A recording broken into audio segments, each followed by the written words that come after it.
বিসমিল্লাহির রহমানির এই রহিম। বেটা, এই, তোর সমস্যা কি?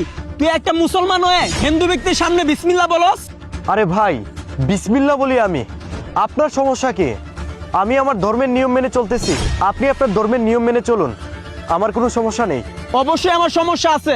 নেক্সট টাইম আমার সামনে আর বিসমিল্লাহ বলবি না। তুই তোর ধর্ম পালন করবি তোর মতো করে, কাউকে বিরক্ত করে না।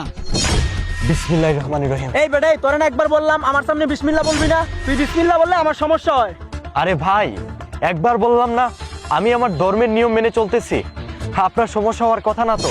বিসমিল্লাহ বললে আমার সমস্যা আছে। আমার সামনে আর কখনো বিসমিল্লাহ বলবি না, নাই তো তোর খবর আছে। বাইরে তুমি একটু বেশি বুঝতেছো, যেহেতু আপনার বিরক্ত হচ্ছে আমি বিসমিল্লাহ বলাতে।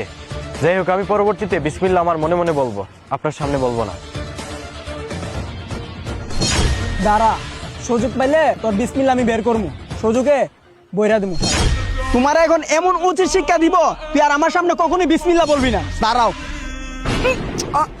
কিরে, ওরে মারতে পারতাছি না কেন? আবার চেষ্টা করি। কিরে, কিরে, বারবার ওরে মারতে যাই, ওরে মারতে পারি না কেন? বিষয়টা তো জানা লাগে।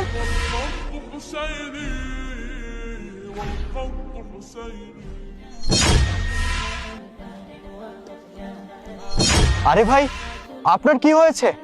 আপনার এই অবস্থা কেন?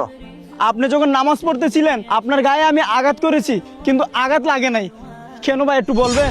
ও, বুঝতে পেরেছি। শুনেন ভাই, আমাদের মুসলমান ধর্ম এমন একটা ধর্ম যেই ধর্মে শুধু শান্তি আর শান্তি। আর শুনেন ভাই, যেই ব্যক্তি ইমানদার, 5 ওয়াক্ত নামাজ পড়ে আল্লাহর ইবাদত করে, তাকে আল্লাহ তাআলা নিজেই প্রত্যেকটা বিপদ থেকে উদ্ধার করেন। বুঝতে পেরেছেন? তাই আপনি আমাকে মাফ করে দিবেন ভাই, আমি আর আপনার সাথে বিয়াদবি করব না।